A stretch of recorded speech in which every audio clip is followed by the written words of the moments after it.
سراجا وقمرا منيرا فقد قال الله سبحانه وتعالى في كلامه المجيد وفرقانه الحميد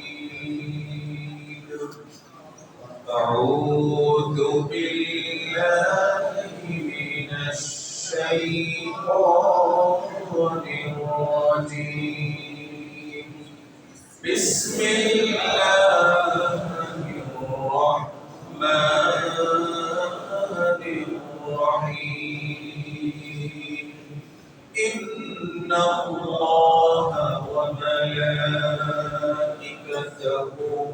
يصلون على النبي يا أيها الذين آمنوا صلوا عليه وسلموا تسليما اللهم صل على سيدنا مولانا محمد وعلى آل سيدنا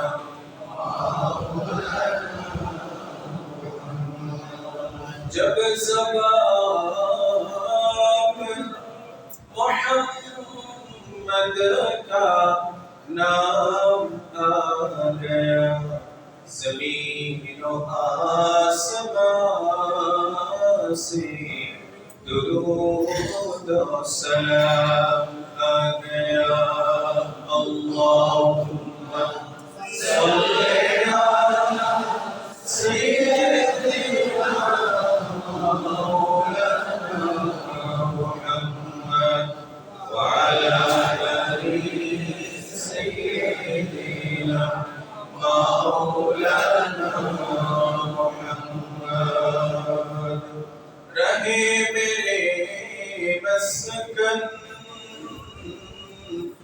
حوالے کعبہ بنے میرے مدفن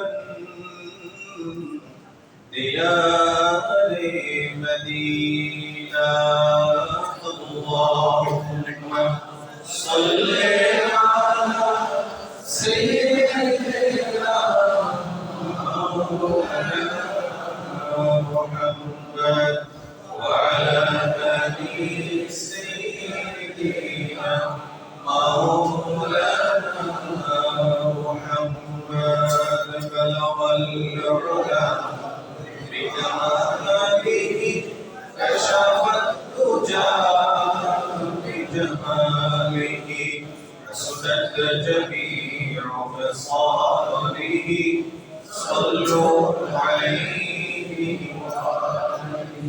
صلى الله عليه وسلم সম্মানিত শ্রদ্ধেয় প্রিয় আমার সর্বস্তরের মুসলিম ভাই আপনারা কেমন আছেন আলহামদুলিল্লাহ একটু জোরে বলা যাবে আলহামদুলিল্লাহ আল্লাহ পাকের ঈমানের পর সবচেয়ে বড় দৌলত আল্লাহ পাকের সেটা হচ্ছে মুমিনের জীবনের সুস্থতা আল্লাহ পাক আমাদেরকে সুস্থতার নিয়ামত দিয়ে আল্লাহ তাআলা আমাদের সকলকে ধন্য করুন সকলে বলি আমিন সুপ্রিয় উপস্থিতি আমাদের আলোচনা চলমান ওই 7 শ্রেণীর সৌভাগ্যবান ব্যক্তিদের নিয়ে যারা কিয়ামতের কঠিন ময়দানে যেদিন আল্লাহ পাকের আরশের ছায়া ব্যতীত অন্য কোনো ছায়া থাকবে না সেদিন আল্লাহ তাআলা দয়া করে অনুগ্রহ করে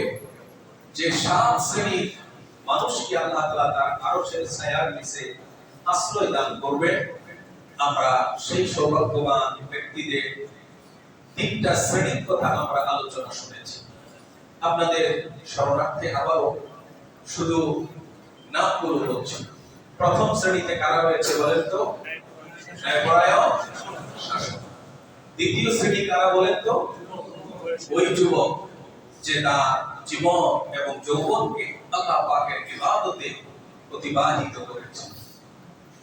তৃতীয় শ্রেণীটা কত জমায় আলোচনা করেছি, হয়তো বেশি মনে থাকবে। বলেন তো কারা? ওই ব্যক্তি যার অন্তরটা আল্লাহর ঘরের সাথে, মসজিদের সাথে ঝুলন্ত থাকে। এক ওয়াক্তের নামাজ আদায় করার পর অপেক্ষায় থাকে কখন আবার আল্লাহর ঘর মসজিদে গিয়ে উপস্থিত হবে। সুবহানাল্লাহ। আজকে আমরা আলোচনা শুনবো চতুর্থ শ্রেণীর কথা। এই চতুর্থ শ্রেণীর মানুষ কারা? আল্লাহর নবী বলেন, রাজুলান তাহাব্বা ফিল্লাহি ইজতামা আলাইহি ওয়াফতারাকা আলাইহি ওয়া তাফাররাকা আলাইহি। অর্থাৎ এমন দুই বিশেষ ব্যক্তি যারা একে অন্যকে শুধুমাত্র কেবলমাত্র আল্লাহ পাকের সন্তুষ্টির জন্য মহব্বত করে। যখন দুজনের সাক্ষাৎ হয় তখন আল্লাহ পাকের সন্তুষ্টির জন্য হয়। আবার যখন একজন অন্যজন থেকে পৃথক হয়ে যায়, প্রত্যেকে নিজ নিজ বাড়িতে চলে যায়, তখন এই যে তাদের বিচ্ছেদ, এই যে তাদের পৃথক হওয়া, সেটাও আল্লাহর সন্তুষ্টির জন্য হয়ে থাকে। এই চতুর্থ শ্রেণীর বিষয়টা একটু ব্যাখ্যার দাবি রাখে।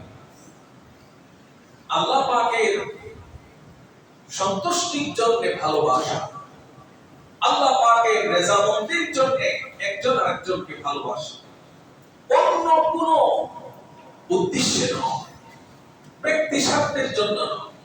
অর্থাৎ যারা একমাত্র মহান আল্লাহ তাআলার সন্তুষ্টি অর্জনের জন্য পরস্পরে একজন আরেকজনকে ভালোবাসে এবং তারা ভ্রাতৃত্বে বন্ধনে তারা আবদ্ধ হয়, এতে তাদের পার্থিব কোনো স্বার্থ জড়িত থাকে না। তার কাছে গেলে আমি সম্মান পাবো, টাকা পাবো, তার সাথে আমার লেনদেন আছে, এ ধরনের কিছুই না। এরকম ব্যক্তিদেরকে আল্লাহ তাআলা কিয়ামতের কঠিন সময়ে তার রহমতের ছায়া, আরশের সুশীতল ছায়া বলে আল্লাহ তাআলা আশ্রয় দান করবেন। এখন আমরা যদি এই শ্রেণী অন্তর্ভুক্ত হতে চাই, তাহলে আমাদেরকে ব্যাখ্যা শুনতে হবে, বুঝতে হবে আল্লাহর সন্তুষ্টির জন্য ভালোবাসা কি এবং এর উপকারিতা। আল্লাহ রাব্বুল আলামিনের সন্তুষ্টির জন্য যারা একজন আরেকজনকে মহব্বত করে, সেই মহব্বতকারীদেরকে আল্লাহ তাআলা কিয়ামতের দিন তিনি ডাক দিবেন। সুবহানাল্লাহ। আমরা কি হতে চাই না ওই শ্রেণীর অন্তর্ভুক্ত, যে আল্লাহ তাআলা আমাদেরকে ডাকবেন, তিনি আমাদেরকে ডাক দিবেন? সুবহানাল্লাহ। হাদিসটি মুসলিম শরীফে এসেছে, হাদিস নাম্বার 317। রাসূলের বিশিষ্ট সাহাবী, যিনি সবচাইতে বেশি রাসূল থেকে হাদিস বর্ণনা করেছেন, নামটা বলতে পারবেন তো? হযরত আবু হুরায়রা রাদিয়াল্লাহু তাআলা আনহু। হযরত আবু হুরায়রা রাদিয়াল্লাহু তাআলা আনহু থেকে বর্ণিত, তিনি বলেন, قال رسول الله صلى الله عليه وسلم, রাসূল পাক সাল্লাল্লাহু আলাইহি ওয়াসাল্লাম ইরশাদ ফরমান, ইন্নাল্লাহা তাআলা ইয়াকুলু ইয়াওমাল কিয়ামাহ, আল্লাহ তাআলা কিয়ামতের দিন ডাক দিবেন। তিনি ডাক দিয়ে বলবেন, আইনাল মুতাহাব্বুনা ফি জালালি, আমার সন্তুষ্টির জন্য, আমার রেজামন্দির জন্য যারা একজন আরেকজনকে ভালোবাসতে, মহব্বত করতে, আজকে তোমরা কোথায়? ডাক দিবেন কে? আল্লাহ। আরো জোরে বলেন কে? আল্লাহ। আল্লাহ তাআলা ডাক দিবেন, তোমরা কোথায়? ডাক দিবেন কিসের জন্য? পুরস্কার দেওয়ার জন্য। আল্লাহ পাক বলবেন, আল-ইয়াওমা উযিল্লুহুম ফি যিল্লি ইয়াউমা লা যিল্লা ইল্লা যিল্লি। আল্লাহ পাক বলবেন আজকে এই ভয়াবহ দিনে, বিভীষিকাময় দিনে, আজকের এই কঠিন সময়ে আমি তাদেরকে আমার রহমতের ছায়ার নিচে আমি তাদেরকে আশ্রয় দান করব। আজকে আমার রহমতের ছায়া ছাড়া, আমার আরশের ছায়া ছাড়া আর কোনো ছায়া নাই। সুবহানাল্লাহ বলেন। সুবহানাল্লাহ। বন্ধুত্ব এটা একটা ফুলের মতো, যে ফুল থেকে সুগন্ধি ছড়ায়। কিন্তু এমন অনেক ফুল আছে দেখতে অনেক সুন্দর, কিন্তু কি নাই? সুগন্ধি নাই। এজন্যই কবি বলেন हर फूल खुशबूदार नहीं होता, हर दोस्त वफादार नहीं होता। ফুল দেখতে সুন্দর, এমন অনেক ফুল আছে, কিন্তু ফুলের মধ্যে কি নাই? সুগন্ধি নাই। আবার দুনিয়াতে এমন অনেক দোস্ত আছে, বন্ধু আছে, তারা বাহ্যিকভাবে আপনার সাথে বন্ধুত্বের অভিনয় করে, কিন্তু মূলত বন্ধুত্বের হক তারা আদায় করে।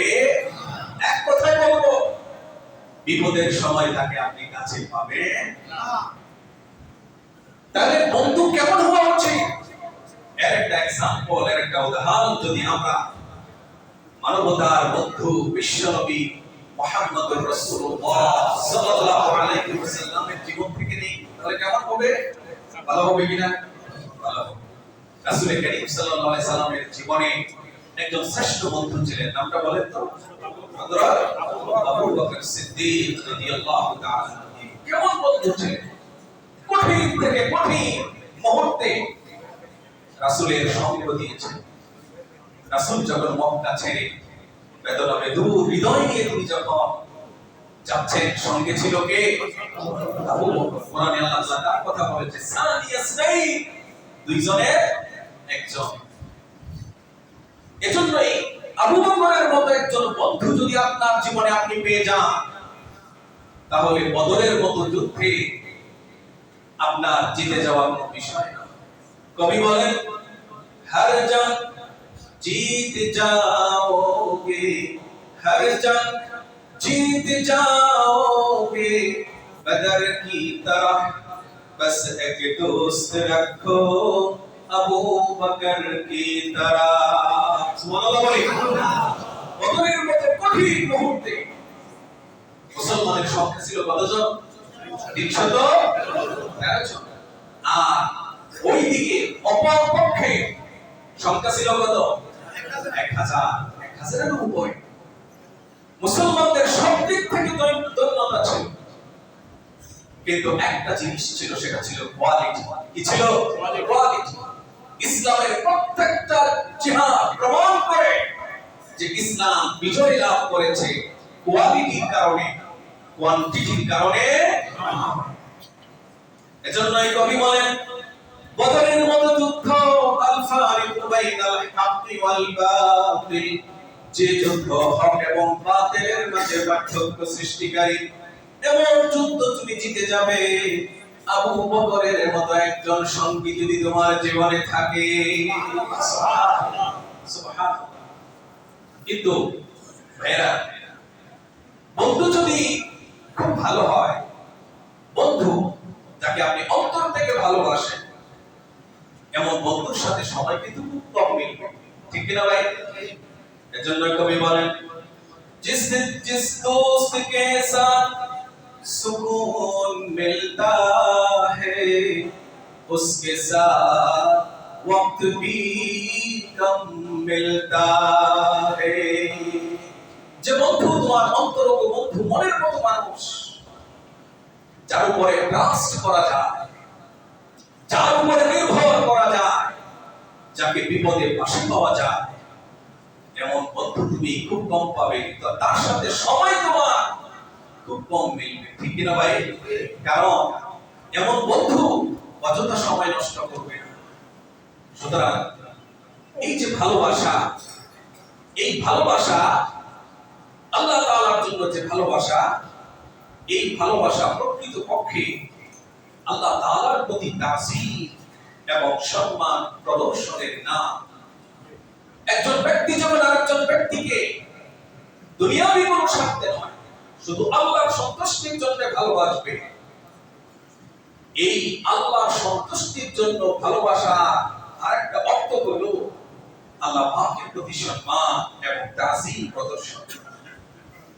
কথাটা আমার না, কথাটা নবীজি সাল্লাল্লাহু আলাইহি ওয়াসাল্লাম হযরত আবু উমাইয়া রাদিয়াল্লাহু তাআলা আনহু থেকে বর্ণিত। তিনি বলেন, রাসূল পাক সাল্লাল্লাহু আলাইহি ওয়াসাল্লাম ইরশাদ ফরমান, মা আহাব্বা আবদুন আবদান লিল্লাহি ইল্লা আকরামা রাব্বাহু আযজা ওয়া জাল।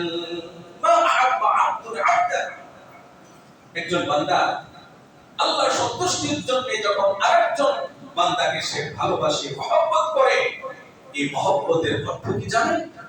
এই মহব্বতের অর্থ এছাড়া আর কিছুই নয়।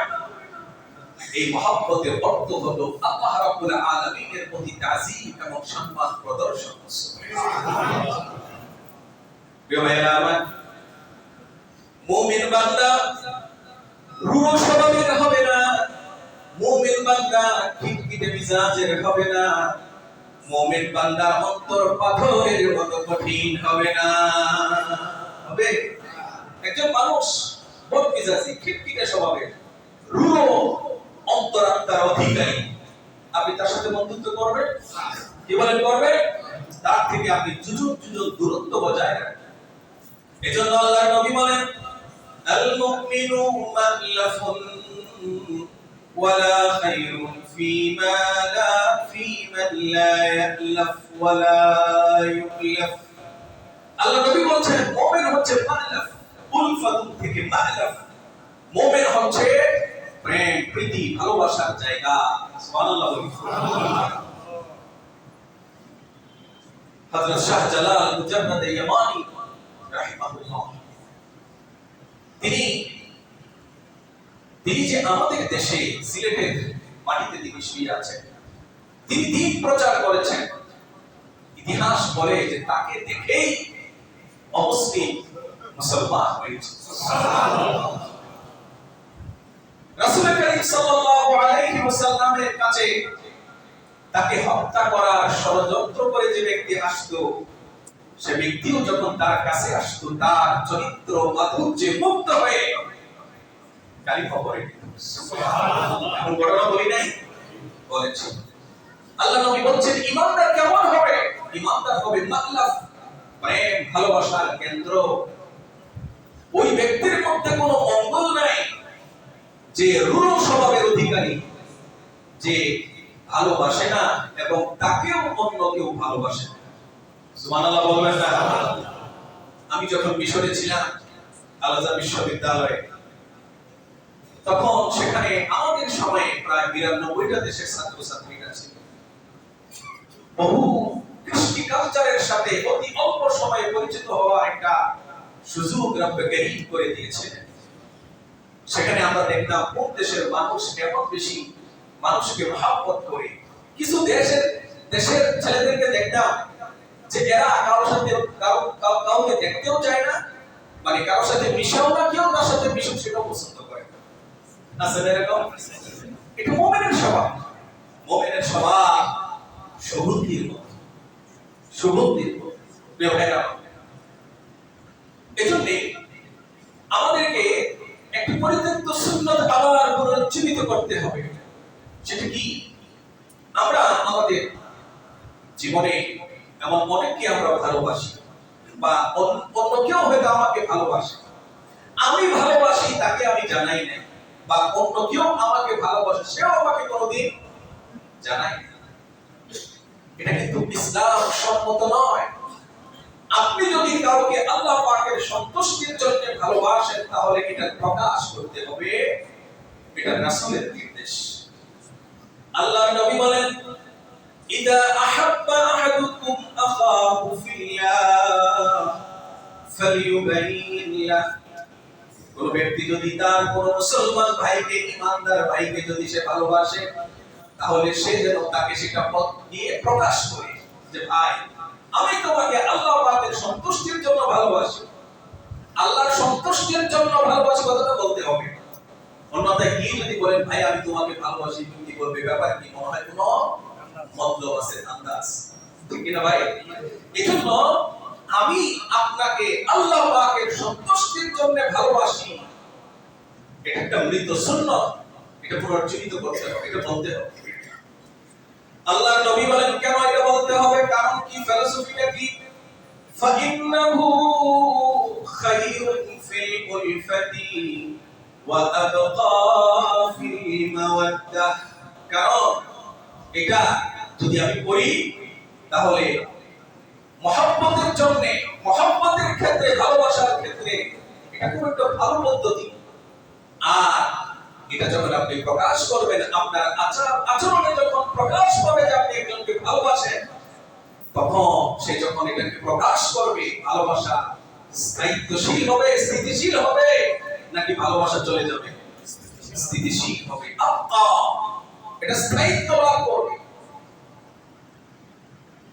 এজন্য এক কবি বলতেছেন যে আমি একজনকে ভালোবাসি, জগৎবাসী জানে, কিন্তু আমি যাকে ভালোবাসি তাকেই বলতে ভুলে গিয়েছি।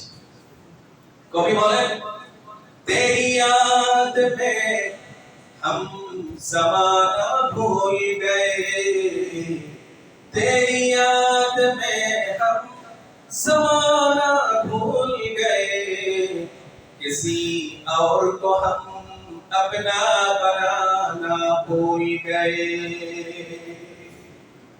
কবি বলতেছে যে তোমাকে আমি এতটাই স্মরণ করি যে কখন সকাল, কখন সন্ধ্যা, কখন দিন, কখন রাত, অনেক সময় ভুলে যাই।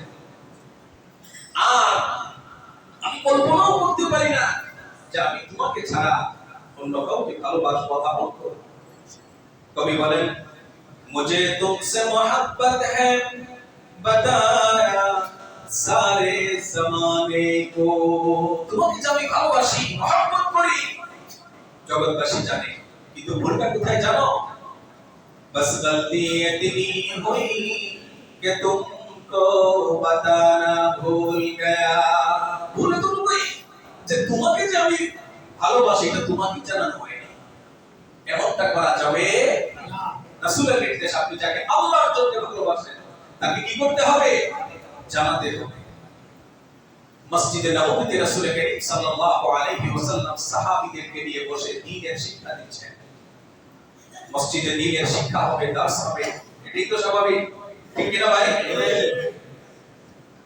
একটা লোক যাচ্ছে দূর থেকে, এখানে বসা এক সাহাবী বলতেছে, ইয়া রাসূলুল্লাহ, ওই যে লোকটা যাচ্ছে, এই লোকটাকে আমি ভালোবাসি। রাসূল করিম সাল্লাল্লাহু আলাইহি ওয়াসাল্লাম তাকে জিজ্ঞেস করলেন, হাল আ'লামতাহু যালিক, তুমি কি তাকে এটা জানিয়েছো যে তুমি তাকে ভালোবাসো? কয় না তো, আমি তো তাকে জানাই নাই। রাসূল বললেন, এটা কি করে হয়? ফাতা'লিমহু, যাও, দৌড়ে যাও, গিয়ে তাকে বলে আসো যে তুমি তাকে ভালোবাসো। ওই ব্যক্তি গেলেন, গিয়ে তাকে ডাক দিয়ে বললেন, ভাই, আমি তোমাকে আল্লাহর সন্তুষ্টির জন্য ভালোবাসি। আল্লাহর সন্তুষ্টির জন্য যখন কেউ বলবে যে আপনাকে ভালোবাসি, আপনি কি বলবেন? শুধু মাথা নাড়াবেন? থ্যাংক ইউ বলবেন? কি বলবেন? কি বলবেন সেটাও নবীজি শিক্ষা দিয়েছেন। আল্লাহ নবী বললেন, তুমি কি বলবা? তোমাকে যে কেউ যদি বলেন আল্লাহর সন্তুষ্টির জন্য সে তোমাকে ভালোবাসে, তুমি তার জন্য একটা দোয়া করে দিবা। কি দোয়া? আহাব্বাকাল্লাযী আহবাবতানি লা,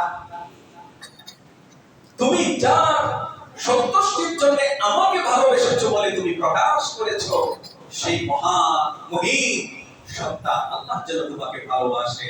সুবহানাল্লাহ। কত সুন্দর কথা ইসলামে, কত সুন্দর কথা ইসলাম, সুন্দর আর সুন্দরে ভরপুর।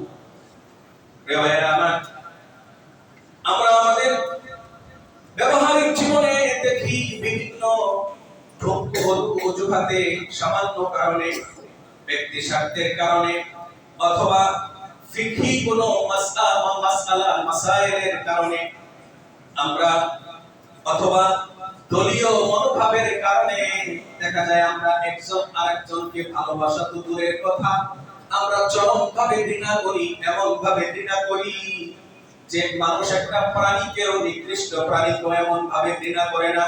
আছে না নাই? কি বলেন আছে না নাই? সামান্য স্বার্থে মানে দ্বন্দ্ব, এই দ্বন্দ্বের কারণে এক ভাই মুসলমান আর এক ভাইকে পাথর দিয়া, ইট দিয়ে মেরেছে। শোনেন নাই, দেখেন নাই? এটা কি মুসলমানের কাজ? সমগ্র বিশ্বে মিডিয়ার কারণে আমাদের ভাবমূর্তি, আমাদের ইমেজ ক্ষুণ্ণ হয়েছে।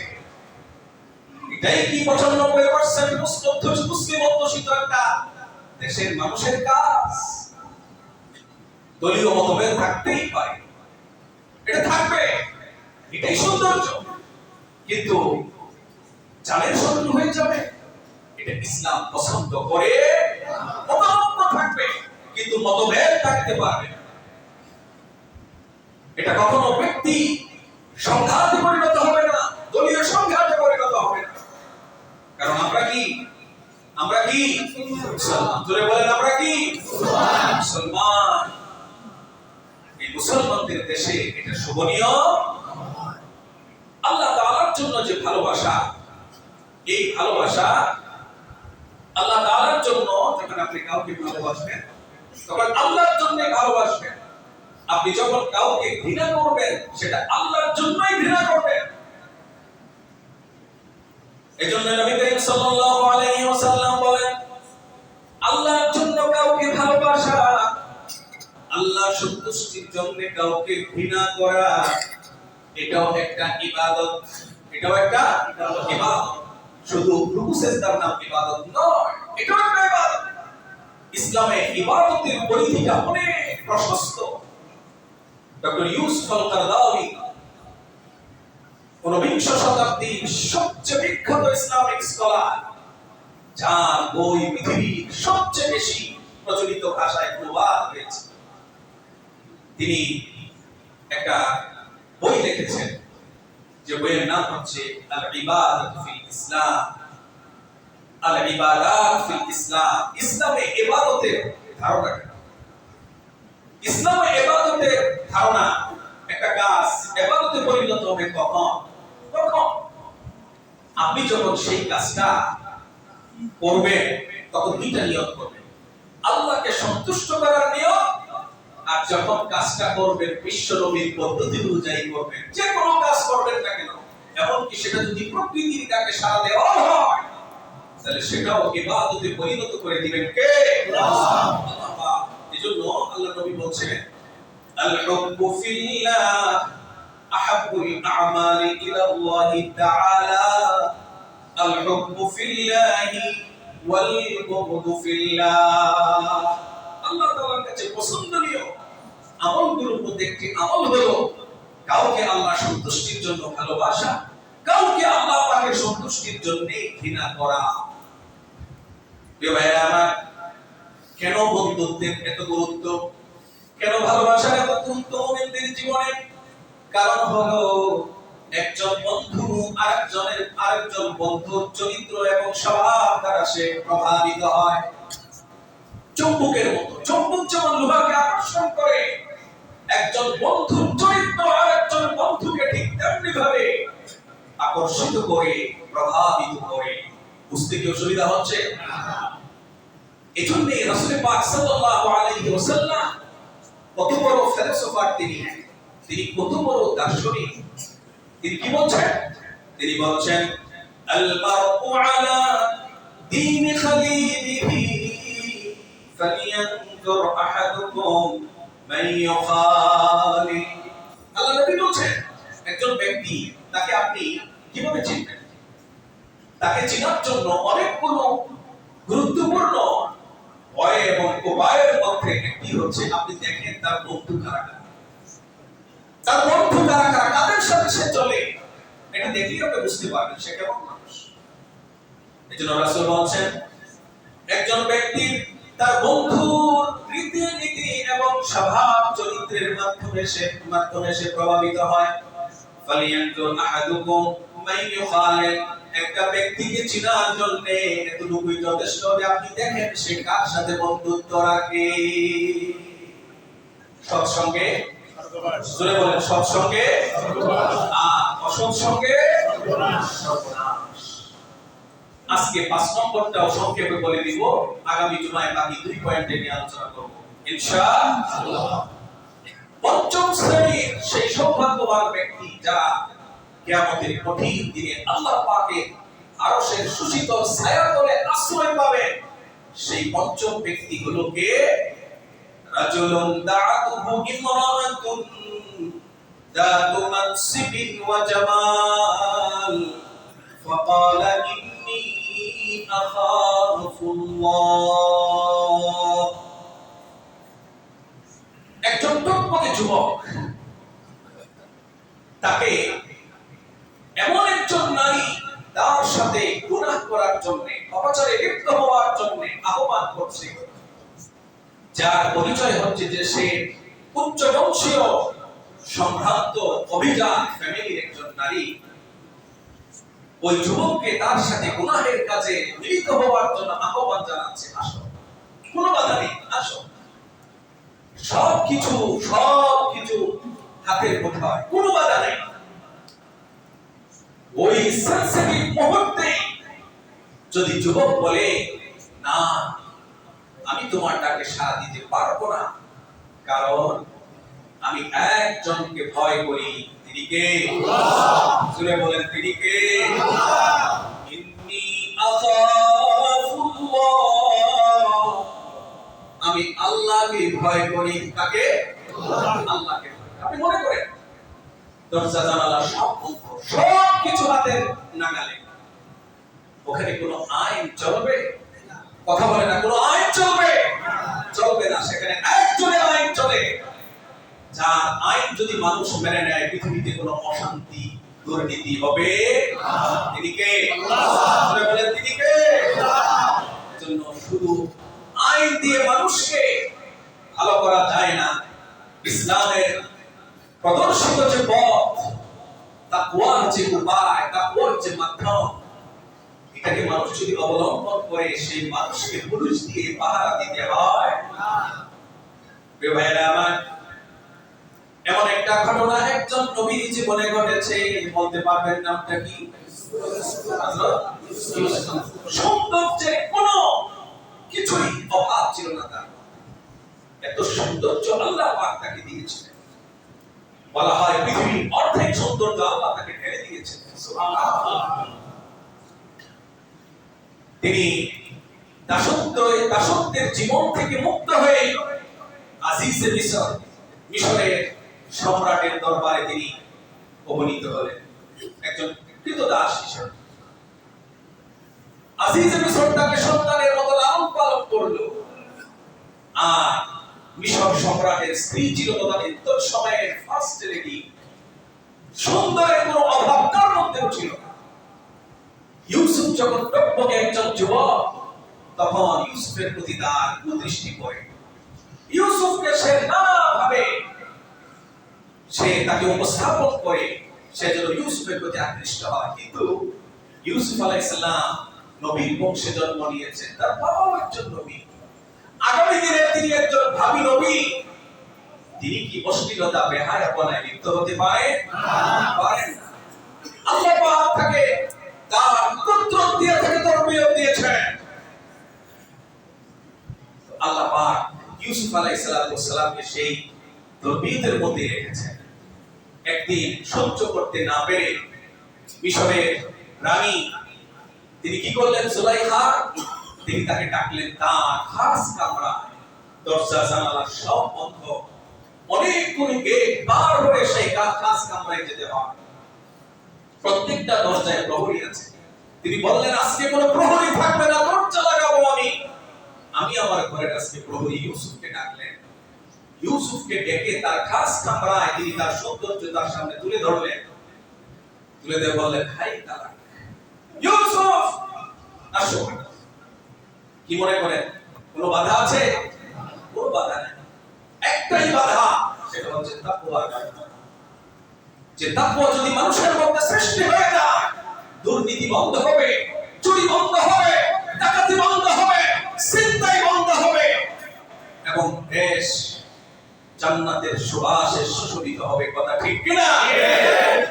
একটাই কথা, ইউসুফ আলাইহিস সালাতু ওয়াস সালাম কি করবেন? সব দরজা লাগানো, কিন্তু আল্লাহ বলে দিয়েছেন আমার পথে যারা হাঁটে আমি তাদেরকে পথ দেখাই। ওয়াল্লাযীনা জাহাদু ফিনা লানাহদিয়ান্নাহুম সুবুলানা, আমি তাকে পথ দেখাই।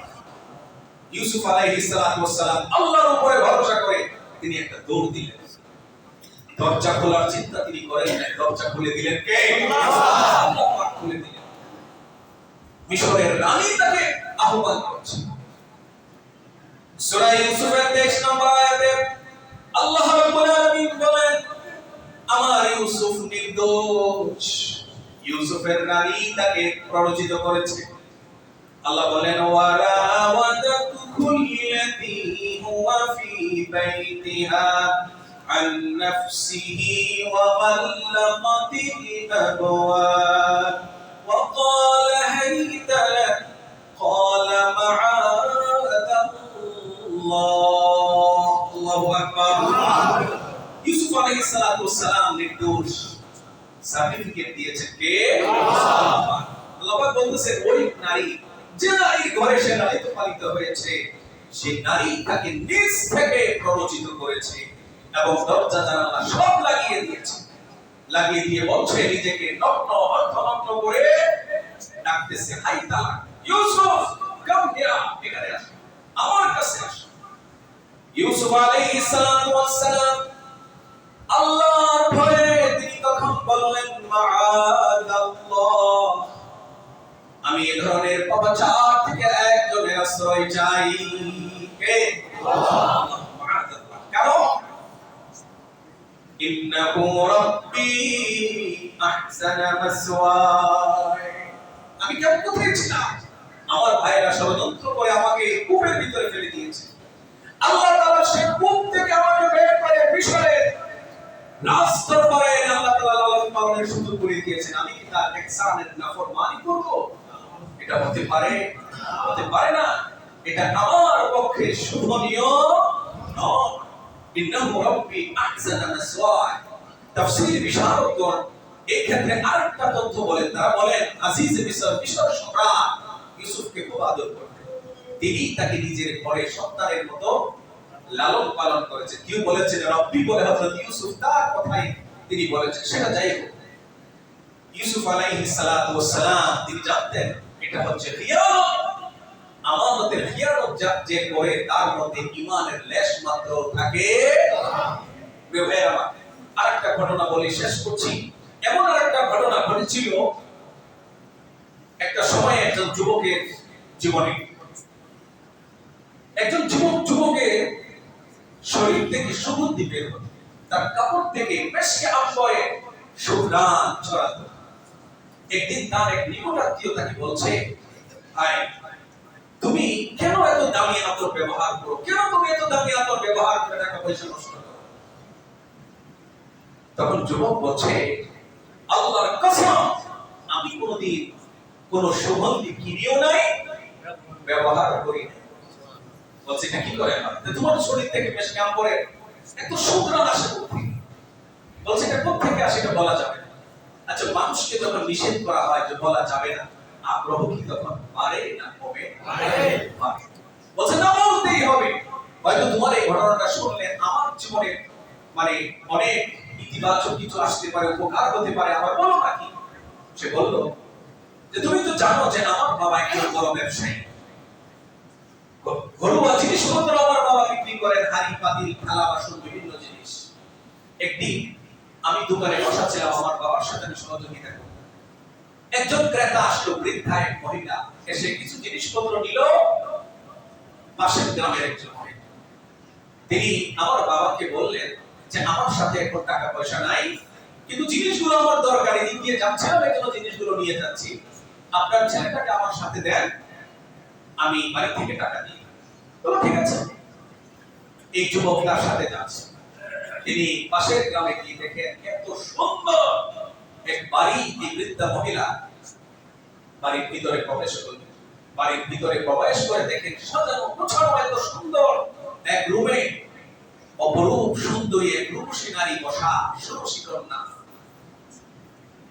ওই যুবক বলছে আমিও দেখতে খুব সুন্দর ছিলাম। যখন এই যুবতীর সাথে আই কন্ট্যাক্ট হলো, যুবতী আমার প্রতি আসক্ত হয়ে পড়বে। সে আমাকে ঘরে ডেকে নিয়ে তার মনোবাসনা পূর্ণ করার জন্য সে আমাকে অফার করে। তখন আমি বললাম এটা অসম্ভব, কিন্তু সে কোনোতেই মানতে রাজি না। তখন আমি মনে মনে আল্লাহর সাথে হৃদয়ের সম্পর্ক করলাম, বললাম রব, গুনাহ না করে এখান থেকে যেতে পারবো না যদি তুমি না বাঁচাও। তখন আল্লাহ পাক তার হৃদয়ের মধ্যে ইলহাম করে দিলেন, এক কাজ করো, তুমি তাকে বলো যে আমার প্রকৃতির ডাকে সাড়া দেওয়ার কোনো প্রয়োজন পড়েছে, এখনই আমাকে টয়লেটে যেতে হবে। ওই ষোড়শী কন্যা তার চাকরানিকে বলল টয়লেটটা পরিষ্কার করে দাও। টয়লেটটা পরিষ্কার করে দেওয়ার পর তিনি টয়লেটে গেলেন, গিয়ে নিজের মল দিয়ে তার শরীর এবং কাপড় চোপড় তিনি মাখিয়ে টয়লেট থেকে বের হয়ে তিনি তার সামনে আসলেন। এই মহিলা ষোড়শী কন্যা তখন বলছে, এই তাকে এক্ষুনি বের করে দাও ঘর থেকে, সে তো পাগল, ইন্নাহু মাজনুন, সে তো পাগল। বাড়ি থেকে বের হয়ে তিনি আসমানের দিকে তাকিয়ে বলেন, আল্লাহ আলহামদুলিল্লাহ, আল্লাহ তুমি আজকে আমাকে বাঁচিয়েছো। তিনি বলেন যে আমার হাতে একটা দিরহাম ছিল, আমি সেই দিরহামটা দিয়ে একটা সাবান কিনে পাশের নদীতে আমি ভালো করে গোসল করলাম, কাপড়গুলো ধুয়ে নিলাম, আমি বাড়িতে চলে গেলাম। রাতের বেলায় আমি স্বপ্নে দেখি একজন সুন্দর মানুষ এসেছে, ফেরেশতা এসে তাকে বলছে, স্বপ্নে এসে তাকে বলছে, আজকে তুমি যে গুনাহ থেকে বাঁচার জন্য রব্বে কারীমের আশ্রয় চেয়েছো, এজন্য আল্লাহ পাক তোমার উপরে খুশি হয়ে গিয়েছে। সুবহানাল্লাহ। পুরস্কার স্বরূপ দুনিয়ার জীবনে আল্লাহ পাক তোমাকে একটা সুগন্ধি দিয়েছেন। এই বলে তিনি তার সমস্ত শরীরে সুগন্ধি মেখে দিলেন। ওই ব্যক্তি বলেন, যুবক বলেন, এরপর থেকে আমার শরীর থেকে সুগন্ধি আসে, আমার কাপড় থেকে সুগন্ধি আসে। আমি এই ঘটনা তোমাকে ছাড়া আমি আজকে কাউকে বলি নাই। কাউকে ভাইরা আমার, গুনাহ থেকে যদি আমরা বাঁচতে চাই, আল্লাহ পাকের কাছে যদি পানা চাই, আল্লাহ পানা দেন এবং এর প্রতিদান আল্লাহ কি দিবেন। কোরআনের আয়াতটা শুনুন, আল্লাহ পাক বলছেন, ওয়া আম্মা মান খাফা মাকাম রাব্বিহি ওয়া নাহান নাফসা আনিল হাওয়া ফাইন্নাল জান্নাতা হিয়াল মাওয়া।